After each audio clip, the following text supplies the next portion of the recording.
श्री स्वामी समर्थ. श्रावणामध्ये श्रावणी सोमवारांना विशेष असे महत्त्व आहे. प्रत्येक सोमवारी आपण शिवांची पूजा करत असतो, व्रत करत असतो, उपवास करत असतो. परंतु जरी उपवास केला नाही तरी चालेल, आपल्याला शिवलिंगावरती काही वस्तू या अर्पण करायच्या आहेत. आपल्या इच्छा पूर्ण व्हाव्यात यासाठी आपण या वस्तू अर्पण करू शकतो. श्रावणी सोमवारी शिवामूठ ही आवर्जून अर्पण केली जाते आणि पहिल्या श्रावणी सोमवारी तांदूळ शिवामूठ म्हणून अर्पण केले जातात. यासोबतच आपल्याला अजूनही अशा काही वस्तू आहेत ज्या आपण शिवपिंडीवरती अर्पण केल्या तर आपल्याला त्याचे फळ हे मिळत असते. आपण आपल्या इच्छेनुसार या वस्तू अर्पण करू शकतो. अशा कोणकोणत्या वस्तू आपण शिवपिंडीवरती अर्पण करू शकतो आणि त्या वस्तू अर्पण केल्याने आपल्याला काय फळ मिळते अशी संपूर्ण माहिती देणारा हा व्हिडिओ आहे. व्हिडिओ कुठेही स्किप न करता शेवटपर्यंत नक्की पहा. शिवपिंडीवरती कोणत्या वस्तू अर्पण केल्याने आपल्याला काय फळ मिळते तर हे आपण पाहणार आहोत. पण त्यापूर्वी या वस्तू अर्पण करताना आपल्याला कोणत्या गोष्टींची काळजी घ्यायची आहे तर आपण जेव्हा या वस्तू अर्पण करतो तर त्यावेळेला कोणतीही वस्तू ही कोरडी अर्पण करायची नाही. तसेच ही वस्तू अर्पण करण्या अगोदर आपल्याला जलाभिषेक जो आहे तर तो करायचा आहे. म्हणजे आपल्याला जल अर्पण करायचं आहे, यानंतर भस्म अर्पण करायचं आहे, पांढरी फुले अर्पण करायची आहेत आणि यानंतर आपल्या समस्येनुसार आपल्याला आपली समस्या जी आहे तर ती भोलेनाथांना सांगायची आहे आणि त्यानुसार या वस्तू ज्या आहेत तर त्या अर्पण करायच्या आहेत, ज्यामुळे आपल्या समस्या ज्या आहेत तर त्या कमी होत असतात.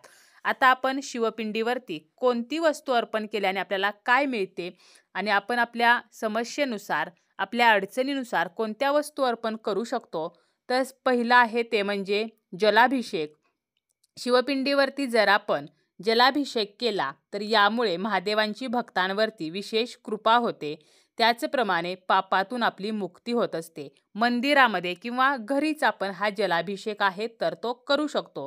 पितळेच्या किंवा चांदीच्या पात्राने अभिषेक करणे हे शुभ मानले आहे, परंतु चुकूनही आपल्याला स्टीलच्या भांड्याने जलाभिषेक जो आहे तर तो करायचा नाही.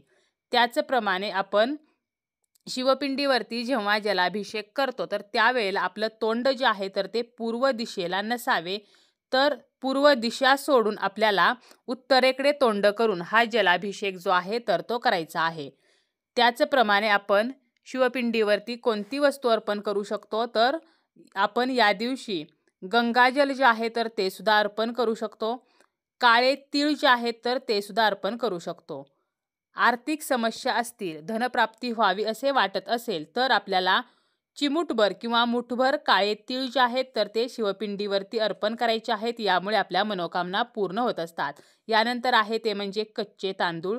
बऱ्याच वेळेला आपण खूप प्रयत्न करत असतो परंतु आपल्याला यश मिळत नाही, तर अशा वेळेला आपण शिवपिंडीवरती कच्चे तांदूळ जर अर्पण केले तर महादेवांच्या कृपेने आपल्या जीवनातील सर्व संकटे दूर होत असतात. तांदूळ हे अखंड असावेत, तुटलेले, फुटलेले किंवा कीड लागलेले तांदूळ नसावेत. त्याचप्रमाणे आपण गंगाजल जर शिवपिंडीवरती अर्पण केले तर आपल्याला मोक्षाची प्राप्ती होत असते आणि भगवान शिव व पार्वती यांचे आशीर्वाद प्राप्त होत असतात. अनेक दिवसापासून जर आपली कामे रखडलेली असतील तर काही समस्या आहेत की ज्या काही केल्या संपत नसतील तर आपल्याला शिवपिंडीवरती जव जे आहेत तर ते अर्पण करायचे आहेत. अगदी चमचाभर जव जरी आपण अर्पण केले तरी सुद्धा चालतील. त्याचप्रमाणे शिवलिंगावरती दह्याने अभिषेक केला तर आपल्या जीवनामध्ये परिपक्वता येत असते. असे म्हटले जाते की दररोज जर आपण दह्याचा अभिषेक शिवपिंडीवरती केला तर सर्व अडथळे दूर होत असतात. मानसिक तणाव जो आहे तर तो कमी होतो. तसेच शिवपिंडीवरती मधाने अभिषेक करणे हे सुद्धा अत्यंत पुण्यवान मानले जाते. मध जर आपण शिवपिंडीवरती अर्पण केला तर आपले मन जे आहे तर ते अध्यात्माकडे झुकते. त्याचप्रमाणे आपल्या बोलण्यामध्ये सुद्धा माधुर्य येते.